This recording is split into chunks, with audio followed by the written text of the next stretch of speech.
more money, more problems. A lot of people have said this quote, but it's also true that the bigger the problems you solve, the more money you make. And as you start making more money, things start happening with your lifestyle, people start treating you differently, and if you're not careful, your morals can change with it. So in this video, I want to give you 5 things that you should be cautious of as you start building wealth. Because if you're not, your life might not be what you expected, and you might lose all the things that you cared about. If you're new to my channel, my name is Ryan Pineda. I'm a real estate investor and entrepreneur.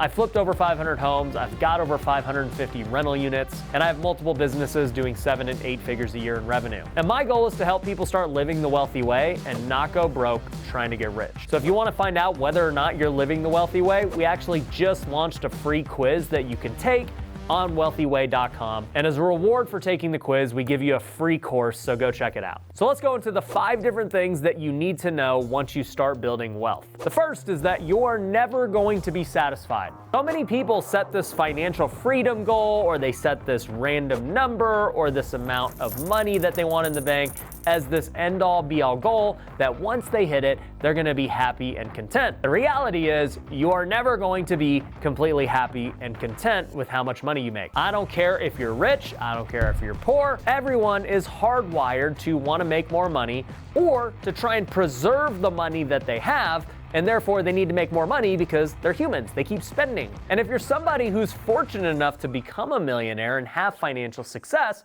you're probably wired a little bit differently, where you're driven, you're outgoing, and you're somebody who wants to have success. Successful people don't just all of a sudden change their hard wiring once they hit a goal. They don't just stop and hit the goal and say, you know what, I'm good, I did it, my life's done. If that was the goal of life, we would all just stop. But as successful, driven people, we always want to achieve more and hit the next goal. You see, for us, goals are just stepping stones to the next goal. And successful and driven people are always going to have the next goal, and the next goal until they inevitably die. And so just know that it is great to set a goal. I've heard a lot of people say, you know what, I want to become financially free. If I could just make $10,000 a month in passive income, I'd be good. I've heard some of my friends say, my goal is $100,000 a month. If I can make that passively, I'm good. And I just crack up because I know that in order to get to $100,000 a month passively, you have got to be an extremely driven and extremely talented person. And I've met many people who make over $100,000 a month, whether it's from real estate or businesses that they own, and they are by no means just chilling, content with everything they've got. They're always striving towards the next goal. Now, the next goal may not be monetary or business related, but they are always going to be driven towards the next goal, whether it be with their kids, family, a hobby. The point is, there's got to be something next, because you are never going to be satisfied with whatever goal you had set for yourself. The second thing you need to know is that your friends and family are going to talk crap about you. I know it sucks to think about it, but in the end, people are always going to talk behind your back, no matter how much of a good face they put on in front of you. This is something that I had to deal with when I was starting to grow my wealth through house flipping. I knew that I wanted to start making social media videos because I knew it was gonna help a lot of people and it was gonna be great for my business. The only downside was, by putting everything out there, I was opening myself up to being judged by everyone around me. I've had a lot of people who were friends be the same ones who were criticizing and talking crap about me behind my back. I've also had family members who've done the same. And to be honest, I don't let any of it bother me. At the end of the day, that just comes with the territory of having success. You don't have to be a YouTube or social media star in order to be criticized. If you're doing really well in your job, your life, your career, you're always gonna have somebody else who has a crappy life hating on you because they're projecting their feelings onto you. So you have to learn how to ignore these negative types of people because they're not the ones rooting for you. There are gonna be lots of people rooting for you if you're doing the right things and helping people, but there are always gonna be those who are envious or jealous, and they're going to end up talking about you behind your back no matter what they say to your face. So don't get offended by it, don't get mad, just know it comes with the territory. The third thing to know is that when it comes to building wealth, you're gonna have as much time as you choose to have. What I mean by this is, as you have more success, inevitably your business and your life become more busy. When you've got lots of moving pieces that are producing income,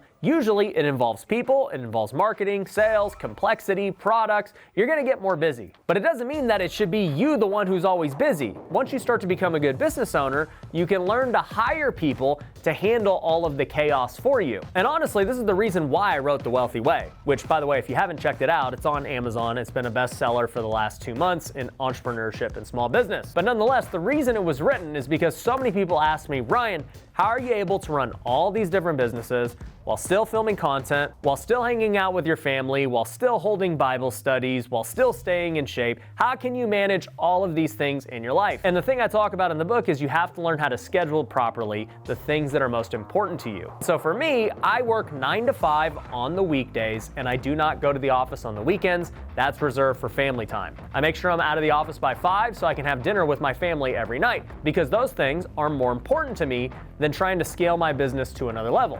But something funny has happened as I've created more time for myself on the things that are important to me. My business actually started to grow and get better. Because I was forcing myself out of the business and hiring people to replace me, I actually found people who were better than I was at those different jobs, and they've been able to push the business forward while I've been able to go spend time with family. And guess what? When I'm spending time with family, working on my faith, working on my health, it inevitably makes me more innovative, creative, and I'm able to grow my businesses even further from working on top of the business versus in the business. So as you start building wealth, just realize you are gonna have as much time as you want. You can continue to do all the work yourself and work 60, 70, 80 hours a week. And yes, you will make money, but you will be a slave to your business. Or you can learn how to delegate and hire and live the wealthy way, and you can have your time in all these other aspects while still having a thriving business.